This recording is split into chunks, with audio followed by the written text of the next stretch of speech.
Nice. Hey, what my radio, man? Yeah. I need you to turn that up. Damn it, turn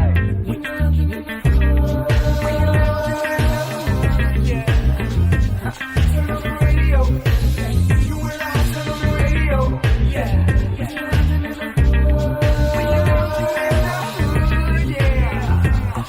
on the radio. You and I turn on the radio. Pull the way up like we in the club. Fly flashy, grown classy, so turn to the dub. Saturday mornings, no walk of shame, we fresh up. 950 Lounge, that's my guilty pleasure. I don't miss my favorite show, I put everything on hold. Work the baby, even the babysitter know. When 950 come on, don't bother. I'm locked in 10 to 1, no problem. Turn on the radio. You and I turn on the radio. Yeah.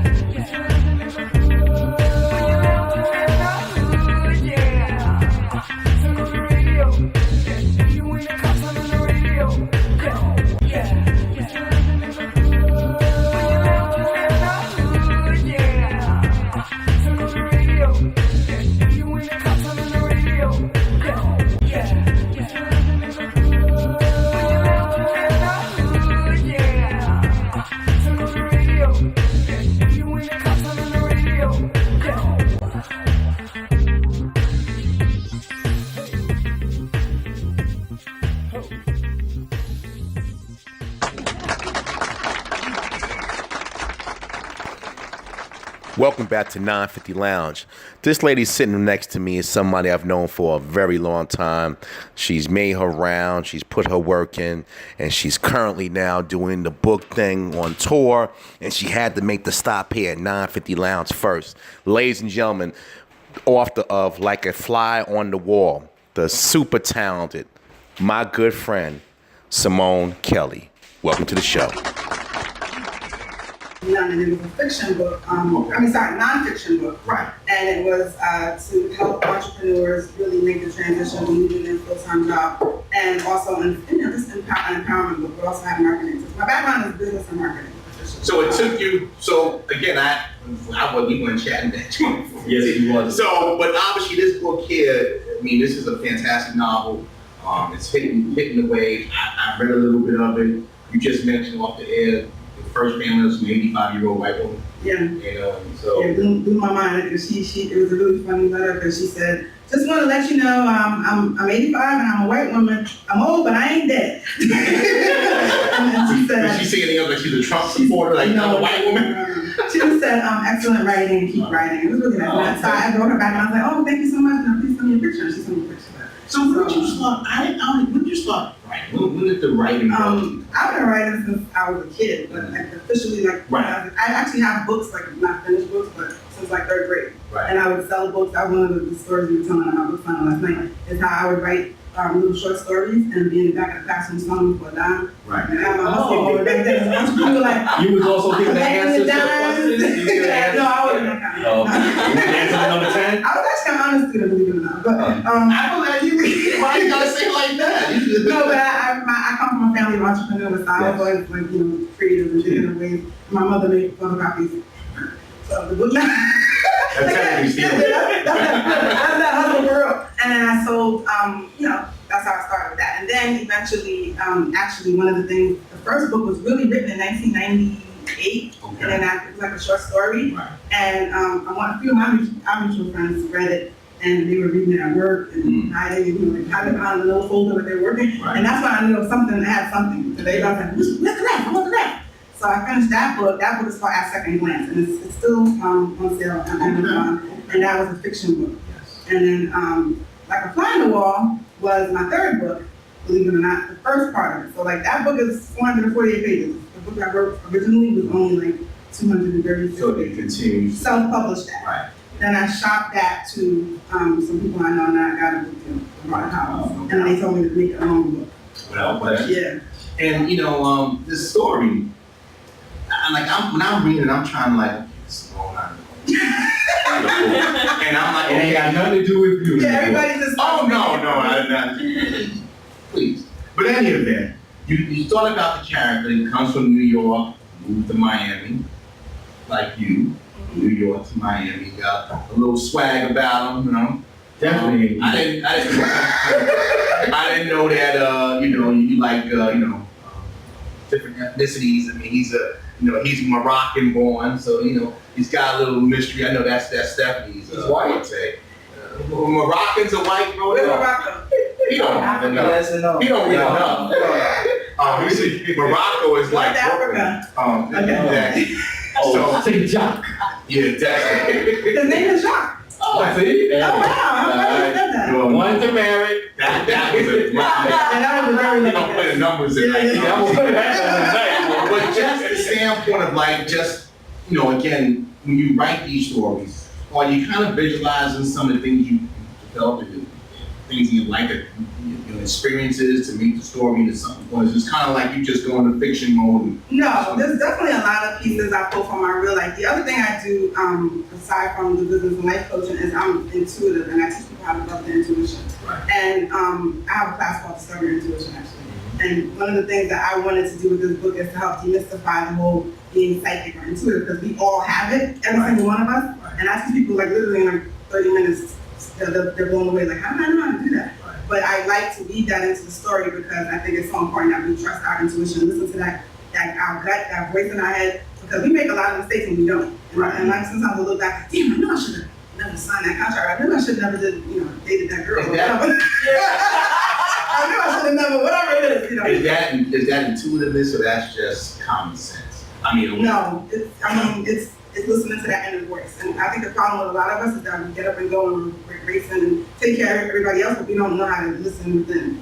Take care of ourselves. Exactly. So that's one part of it, but also family secrets. I think we all have them. How many people know their family secrets? Too many. Yeah. So I thought that was Close the very. door.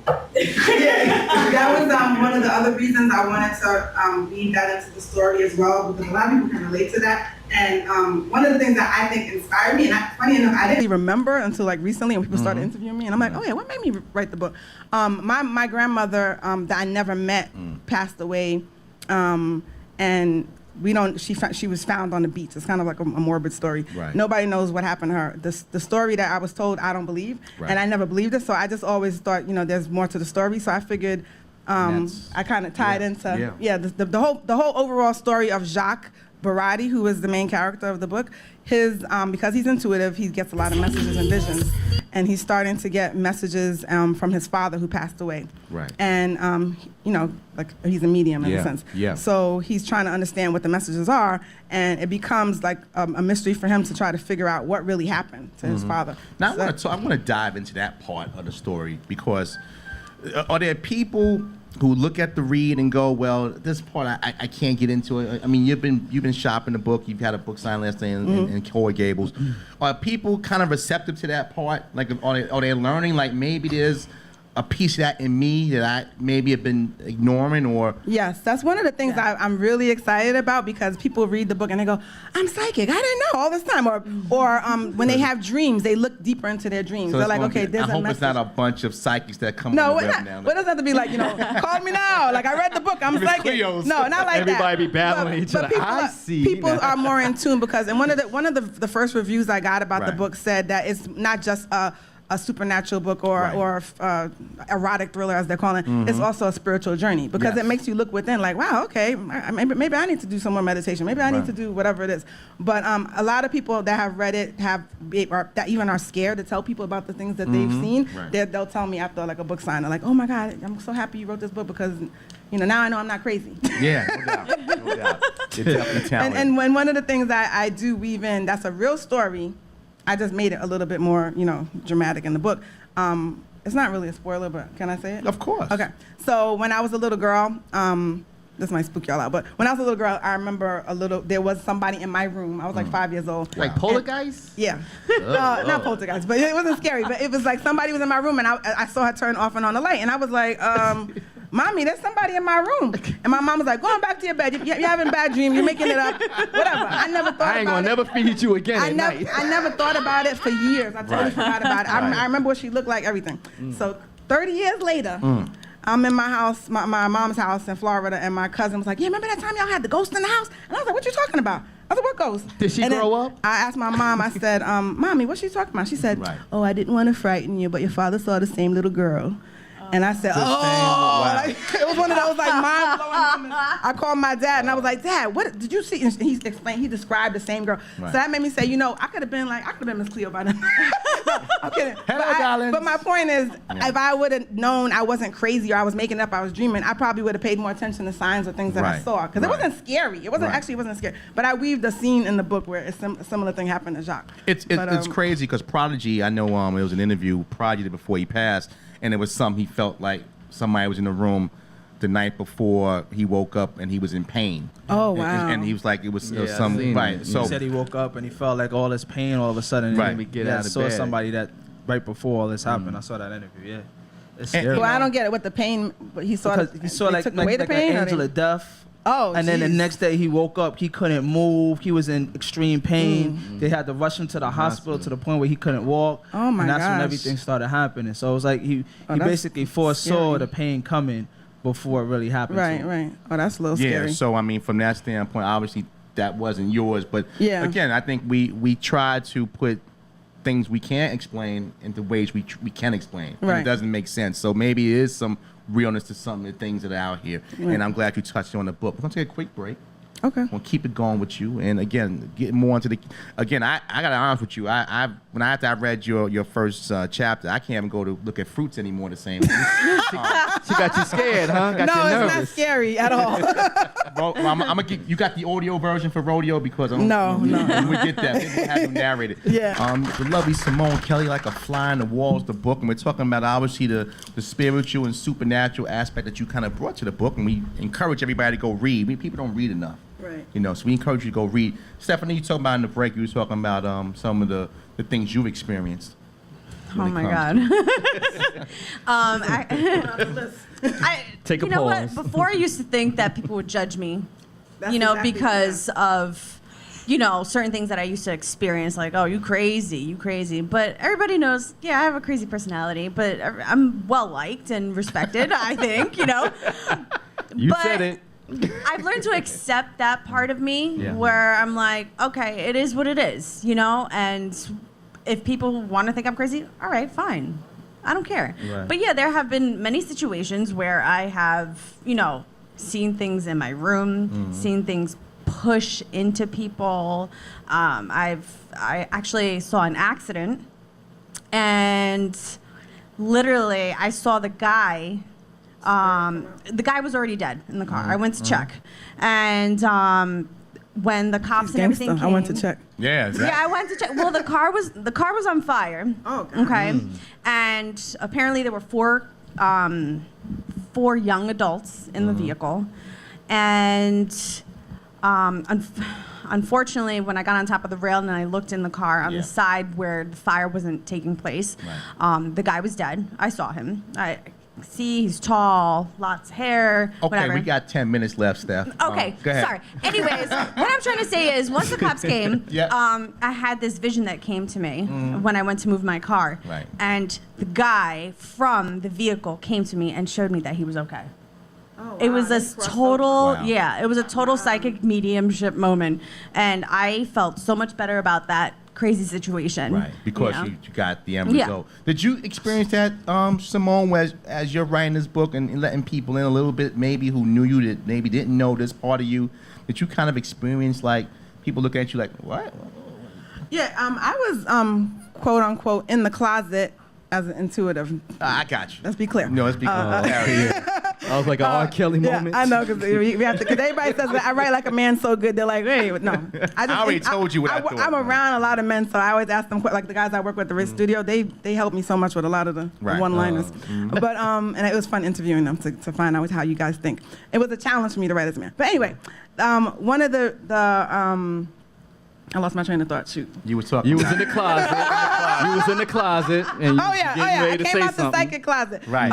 In 2011, I've been studying all this stuff and getting training since 2006. Right. But 2007, and I was terrified because everybody knows me as the business coach and the marketing person, Right, and I'm right. like to talk about. Oh yeah, I can see dead people and I can talk to you and I can tell you your future. You sound like a freaking nut, of course. So I didn't tell anybody. It was a secret. And then I started having. I would practice on my friends. Right. And when I learned all the things I learned, and then it got to the point of they turned into crackheads. I hate to say it, but Wow. like, yo, Simone, find out who Shaniqua is. You know? I looked in his phone. I need to know who. Is that my baby?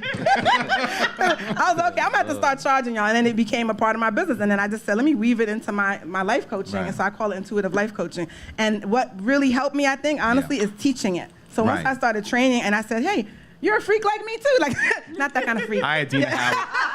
I have to check him on. Oh yeah, he's gonna start drooling in a minute. But once I'm you, listening. But once you teach somebody that they have the power, so to Yes, speak, yes. they don't look at you a certain way because they're like, okay, I can do it I too. see the light. And it's mind blowing. I'm telling you guys. Can you, on a drop of a dime, give somebody an insight boy, or here what we you go. see? I don't do that. I know he was Yeah, coming with it. I don't do the I was circus going to ask her stuff. about the show. No, I don't do that. But She's here, dog. Yeah, She's I, here. that's one thing I don't do because some people, it starts not to be built like for It'll that. freak them out. Yeah, not only that, when I not built train for it. students, because a lot of them don't do it for a business, they just do it for their own life. Pleasure. I tell them, don't go walking up on people and giving them your psychic. Yeah, you're gonna die in 2 years. You might be wrong, Yeah, and not only that, crazy. you don't some people take it as an ego thing. Right. And I've had intuitives once they know I'm intuitive, they want to come up and give me a read, and half the time they're wrong. I'm like, no, you're wrong. But I've had people beg me to tell them on air, and then I'm like, you really wanna Yeah, know? you really want me to? I'll tell you off there. Simone, don't tell me nothing. I don't want to know. Nah, I want to know something. But everything, this is the thing. I want you guys to get out of that spooky feeling because it's not all spooky. It's a lot of things can Right. shift in your life if you are more in tune. Now I know obviously from the Positive Bronx, things. Positive Positive energy. No doubt. That's why he wore the hat. Wait, wait, He wait. know you gonna be Hold here. on a second, Judge. Caribbean parents. Yes, Jamaican. So parents. Jamaican parents, no doubt. So coming from that household and that family structure, when you let your parents know first and foremost, how was that reception? My mom passed away before I started doing all this stuff. She kind of knew I was into like psychic. I was always obsessed with like psychic stuff, and I think I actually did tarot cards for her before she passed away, like joking around. Okay. But she just knew I was into it, but she Right. didn't know much. My father is very intuitive because here's the thing: if he saw the little girl skipping out of the bathroom, Right. with his eyes wide open at 30-something years old, he Skipping wasn't out meditating. the Yeah, she was bathroom? skipping out the bathroom, and that's why my mother said. He said, "Did you sage the house or did you get the house cleansed? We got to get somebody over here." So that's how I confirmed. Okay, my father sees stuff, and then now the joke with me and him is he'll tell me something. Like I say I'm going on a radio show. He'll start talking about you as if he knows you, or he'll give Did he do advice. that? And no. Oh, good. I'm giving you an example. Hi, Pop. So I'll say, thanks for the reading, Daddy. He'll be like, hey, stop, that's not a reading. Like he gets mad, but he's very intuitive. So he's like spot on, and he's just amazing. So I don't think it runs in the family, so to speak. I think again, we all have it. But what I know, he didn't like it at first. He was Right. freaking out he was freaking out. He was like, what is that? Oh, you got to be careful of the God, and you got. I'm like, I'm not doing anything evil, Daddy. You know, It's in me. it's not like I'm doing like satanic worship. I'm still praying. I still believe in God. You know what I mean? Right. But a lot of people, and that's the thing, when they come to me for an intuitive session, the people that are very, very religious, they always, their testimonials are hilarious. They're always like, she is anointed by Jesus Christ. Like they always have to Throw that piece to in, make right. them feel better. That they Like, did. she's not evil. God set me here. All So right. when Simone gives him that bill, it's like, I'm And tired. God, and God we trust sent you here. Classic. You had a question. What do you read? Like, what authors do you read right now? Right. The funny thing is, most of my books are not even like fiction. I love reading like self-help books, personal development, personal growth, which is why it's weaved a lot into the book. I love Esther Hicks. I love Lynn Grabhorn is one of my favorite books. Everybody get this book. It's called Excuse Me, Your Life is Waiting. It's about law of attraction. I love those kind of books. Eric Jerome Dickey is one of my favorite authors. Right. I love Terry McMillan, of course. Classic. But right now, I'm reading just actually no. Sydney Rax is one of my homegirls. She writes some scandalous books. I'm reading one of her books. She's a very good writer. Her first book was called my husband's my what is it? My daughter's. What? It's always That's like okay. Google her. my husband's my daughter's boyfriend or something like that. She ain't paying us. Yeah, Move on. That's psychic. But yeah, she writes cool stuff. So right now I'm not even reading fiction. I'm reading nonfiction books. Oh, okay. Yeah. Without question. Backstage, you have a question? You kind of quiet there. No, I think backstage is no, cool. I was working. That's what it is. My mama watching this. My mama gonna be mad at me. What you talking about? Joking. No, talking about with the psychic stuff. Yeah.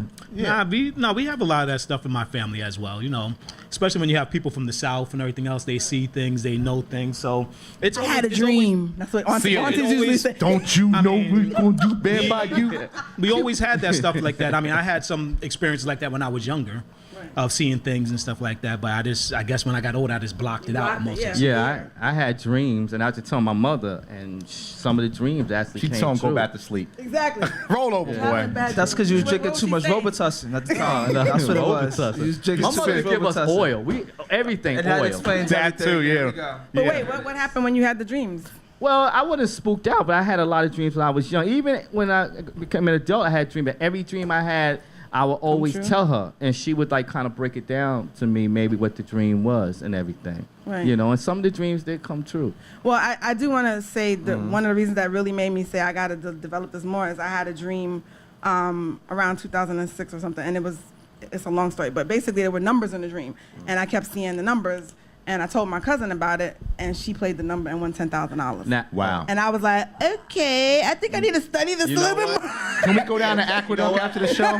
No, but I don't do that either. But it was just, to me, it was like a sign that there's messages that I need to pay attention And to. the wildest thing, I told my mother, this is always share. See how everybody comes out the closet recently, when I start talking about it, though? No, but recently I had a dream that I hit the lottery, and then I kept seeing a 1 and an 8. That's all I seen. I don't know it's 1,800. I know it's 18,000. I know it's 18 million. But my mother sometimes recently be saying, "Did you play the lottery?" I said, "You're a Christian. What are you worried about me playing?" Well, our mama is. Ain't got nothing to do with playing. I'm all about that. I know a lot of Christians. So what happened? Did you win $180? Well, I'm still here. He would disown us. I mean, that's my brother. He'd be like, I don't know. I don't have no brother. Look, who is this? Who is this Negro? You don't know him. We got a few minutes left. Negro. And again, like I said, go get the book, Like a Fly. It's a bestseller on the wall. Bestseller on Amazon book. right now. And obviously, Help me get it to bestseller at New York Times. Okay. Without question. What's the next step for Simone? You've obviously, started before. This is kind of like your breakout. People know you as the author. What's the next step for Simone? I'm working on the next book now. Okay. The goal is to do a book a year, and I really want to do a Netflix series. Okay. That's my goal, because when people read the book, they're like, "Oh my God, this is the movie. Oh wait, this is like a series. This can develop into much more." Yeah. And I have so many stories, and because it's a detective agency is weaved into it, it's so many things that can happen. So many new characters can come in. So I totally want to do television. Well, I know you got a major week this week, a couple other stations here in the New York area, and I'm proud and honored to say you made your first stop here. Let people know where they can in the reach you. Boogie Down in the Valley, like that was the highlight for me, because this is like my hometown. So Where'd you think we was at? I didn't know. I didn't know you were. You said you were somebody's basement. Jesus Because I didn't know that, first of all, that there was even a studio in the Valley. I'm like, is this somebody's house? Like, where is this? He's like, no. Now we it's we a real were studio. one time in somebody's Yeah, house. no, Yeah, well, Apple got started in the And house. the coincidence hit, just the full circle Yeah. here. DWI. Yeah. My first radio interview was on his show back in 2005 when I was promoting Jack of All Trades. Oh, okay. My first love. Let's go get one of those. No. Listen, we got a minute left. Real quick, where can people buy the book, find out more about you, and where you can see in the New York City area this week? Sure. You can buy the book at likeaflyonthewall.com. The links to everything, everywhere you can, and also all bookstores. Yep. If they don't have it in your bookstore, ask for it, please. Mm-hmm. Barnes & Nobles is carrying it, and also Amazon, of course. And my Facebook page is Like a Fly on the Wall book. And then you can go to the events and click and see all the things happening. As far as New York City, I'm going to be Monday night, the 17th. I'll be at Chocolat from 7 to 11, and we'll be doing a book signing there, and there's a couple of book readings. Ash, we going Monday. Come Ash. through. And then Tuesday I leave. Well, I'm going to be in Jersey, so if anybody's in Jersey, I'll be at Words Bookstore in Maplewood. And then Wednesday I leave for Maryland, and then Thursday I'll be in Virginia, and then I'm actually going to get interviewed in Virginia by the woman that wrote Hidden Figures. She's a friend of mine. We worked Okay. at HBO together. Yeah, okay. And the coincidence is that she has the same editor as me. We're both signed to the same. Like I said, Isn't that crazy? Okay. Yeah. That's psychic. It's no, look, I get goosebumps. You see the goosebumps? your future's so bright. You need a good pair of sunglasses. I'm so proud of you.